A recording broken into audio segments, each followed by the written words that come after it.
There, and they pretty much relate to me, you know, I don't know why, but they connect with me, because I like to dress, what I like to call the lifestyle kid. I'm also a lifestyle coach in that arena, and so a lot of times when I'm here, when I first started, whenever I go into a class,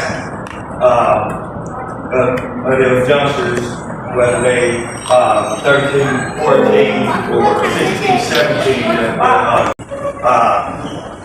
15, and those maybe Hispanic population. And it'll be 15 Hispanics at my table while the rest over here on YouTube watching adults on YouTube. So they know about catching that fame. That's all they know about is getting that fame. But we don't have that at this moment, so it's okay to do it at 42. Because why? We do it to ourselves. So I'm gonna live the rest of my days trying to fight to bring that day forward. Maybe I'll make it, maybe I won't. But I hope that I leave like a Heinz River.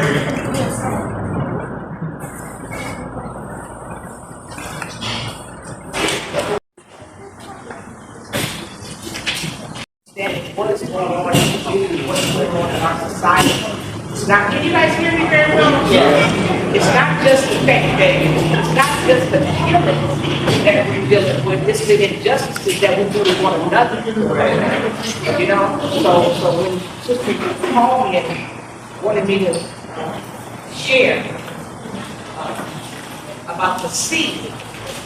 You know, what are we putting into the seed? What are we planting? And as I see these young leaders back here, it's beautiful to see them, and it's beautiful to see us.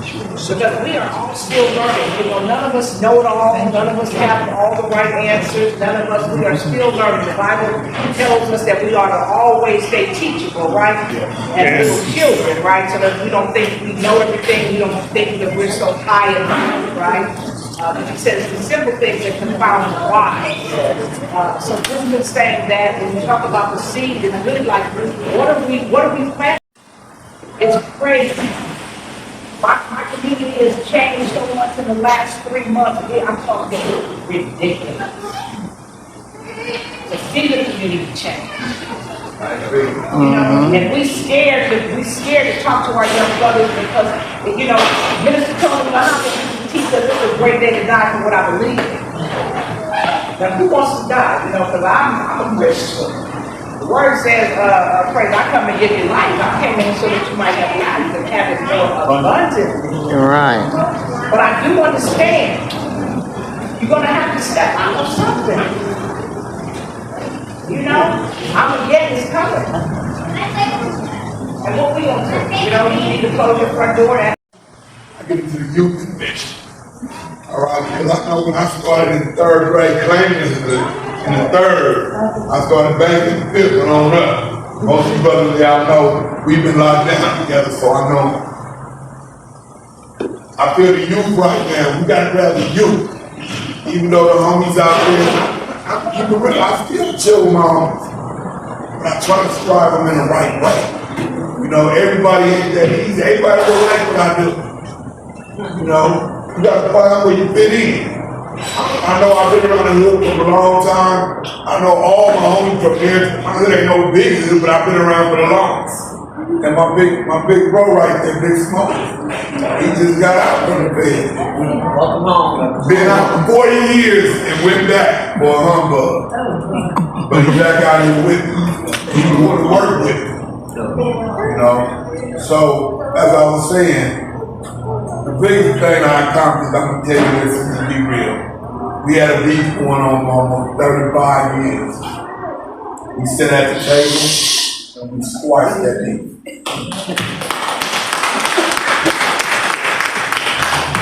And what made it so good about that is Same brother I went to school with, we was shooting at each other. We was sitting down the table talking to each other like we and stuff. We haven't had a killing. We sat down in my neighborhood with that in 7 years. That's what's up. Back and forth like 7 years. What kept that going, I'm telling you, brother, I know even my older homies, I know it's hard, I know y'all got a lot of stuff going on, but you know what, bro, and it felt good talking to the brothers again, man. Yeah. So we grew up together, y'all know. Y'all grew up with a lot of brothers too, man. Y'all know. But that felt good. And like I said, my brothers, man, get together, man, and talk. Somebody have to have a big deal. I know you gonna get hated on. You know, they hate on God. Right. But one thing about it, if I'm gonna die for a street, 87 KCG, I'm gonna die to helping kids, bro. Yeah. I'm gonna go down, but I know if I go down like that, all y'all will come in my. Yeah. You know what I'm saying? I'm gonna go all right. I ain't going over no bull, but I'm telling you, it can happen. It can happen, bro. Just think about it. We can stop what the lady said. It's black on black. Man, we hurting each other, man. We done took our whole population out. We can't go there. But they can go everywhere else and do us and go back where they got it. I hate to say it anyway, but that's what it is, bro. We got to get together. Community wide, you know, that's the real definition of peace to me. It's having relationships and broker and foster these relationships with brothers who otherwise would be the opposition or enemies. But I got them on call now, we can talk, and when there's things going on in the street, that's a real peacemaker. But not only be concerned about your own backyard, but the backyard across the street as well. You know, again, APUU, I stand on the shoulders of a lot of great people. One who's gonna sit in silence, but been there really from the beginning of our organization, our sister, my brother over here. You know, again, they're silent, but without them, there'll be no me here. So what I want to do is talk about two particular situations. I had some I want to. A few other people that was here, that's Sam, me and Bug, that's my friend right there. Once upon a time, we was on opposing factions, and everybody knows the story. Not gonna get into it. Bug contacted me, asked me to come. I can't. He asked me to come anywhere. A couple of years back, Bug said, let's go to St. Andrews Park. I'm like, you crazy. Ran into my man Spike right here. They treated me like I was one of them. So I know it's there. It's there. I know it is there. It's something that each and every one of you said that has resonated with me. I'm going to take it with me. Take a quick story about a youngster. He was in as the brother just walked away, I think he was in the kitchen, almost like the Indians now. So, back to the stories about the life changes. So, we saw these youth just getting shot, getting into a bunch of trouble and all this stuff. So we said, I'm Jerry, she's the executive director of the organization. I'm the co-director, executive director. I asked her, I said, Jerry, we need to try to open up something for these youth in the community.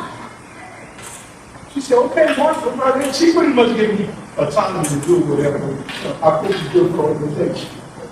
And we started inviting youth to come down to the organization and start a youth life change with them. That night we started it, I think was it 2 or 3 of them got shot? I think it was 2 of them got shot. Coming to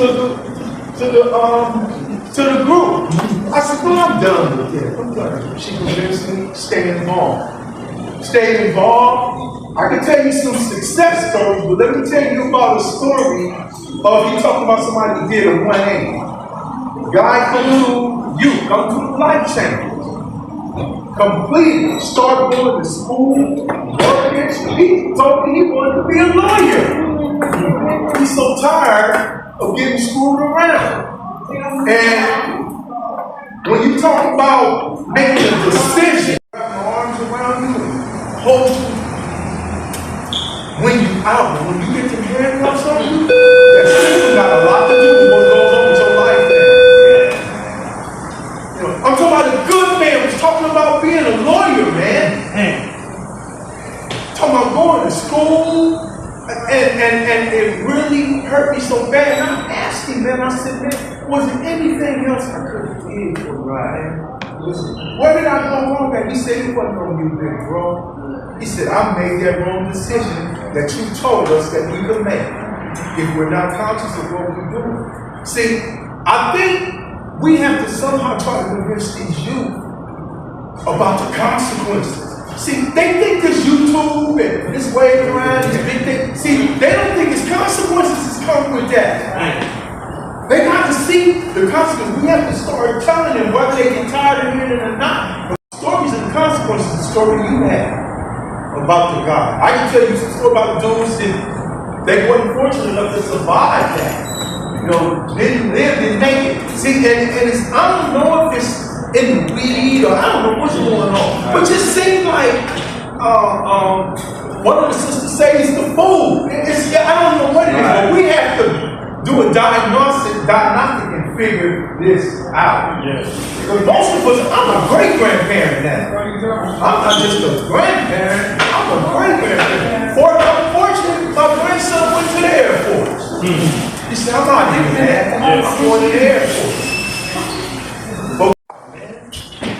And I see him around here already. I need a blower, I need this. Now you need Jesus, what? You don't need no blower. And you need an education. So what my organization does, we deal with civic engagement, we deal with re-entry, we deal with youth engagement, kind of like the brother say. We deal with the gangs, but we also deal with just basically trying to get them to not even get involved in the game. One thing I'm pushing real hard right now, because I talk to people all the time, me and Bugs go back and forth. And you know what I'm talking about too. Yeah. You know, we would go back and forth. It's strictly about go back and forth with this political spectrum now. We got to get involved. Yes. We got to get involved. The program that I'm doing right now, we just started a Youth Life Changer. It's $30 for each session you attend. If you complete the 12 sessions, you get $100. But it's a contingency to that $100 now. You have to register. If you're 16, you can register. You can't vote till you're 18. But we gotta get involved because that's the only way. The only way we're gonna have a voice at the table. A lot of people say it don't matter, this and that. Ask them Hispanics if it matters now. Yeah, people Trump and all that. Remember that? Remember all that stuff right there? Ask them if it mattered. Just listening to a story about a Haitian the other day in Florida called Creole Jack or something like that. Had a big franchise, 7 restaurants. 7 restaurants. Bowling out of control. Donald Trump. He down to 1 now. You know why? Because Trump took all the Haitians that was working for him. Right. I give back the same energy to this get out of that. All right. So brothers here, I know y'all, man, I love and respect you. The podcast though is for the people, for the community. I don't care where you're from. I don't care if you move, if you're blood, your neighborhood, it don't matter. What you gotta give to the people. As long as it's positive, you're more than welcome. Yeah. You're more than welcome. I don't care about your past. I'm talking about what we're talking about today and tomorrow. That's the only thing that matters. All right. And again, it's the people's podcast. It ain't mine. I'm just so check it out. You know, like, share, follow, you enjoy that. Y'all show up. And I appreciate. Not even so much, we would think, oh, they don't know anything, but even from the womb, it's so important that you wanted your baby, that you nurture the baby, because babies come out with abandonment issues already, and we don't even realize it. And then what that manifests through the rest of their lives to have an abandonment issue. They were telling a story. I got an opportunity, an amazing opportunity to talk to this young man. Somebody called me, can you talk to this young man? He's suicidal and homicidal. My first thing is let me pray, because I got to be built for this. He gave me a call, and do you really want to die, or do you want to stop the pain? Because that's always, when you're going through suicide, most people just want to stop the pain. And he said a little bit of both. Tell me your story. He had been in gangs, he had, we all know the story, right? But what he kept talking about was his grandmother and his mother. His grandmother and his great-grandmother. And what I clued in on, he never talked about his mother. Let's go a little deeper. Tell me about your mom. He was like, oh, my mom put me in a cardboard box and abandoned me. So can you imagine this young man is now 26, 27, and he's carried that. And he didn't have language for it. Oh, you have abandonment issues. Oh, I didn't even think of it that way. Then his great-grandmother, which was his rock, died at 11, and nobody talked to him about his emotions. And then he went into gang life, and of course the big homie was like, oh, he's impressible, I can use him. And then discarded him. Because then they threw him under the bus. And then the man that was his dad threw him under the bus as well. So now he's at the problem is we don't have tools, right? And the thing is, we go to church, we say most people just want to be heard. Right? If we just take the time to listen to them,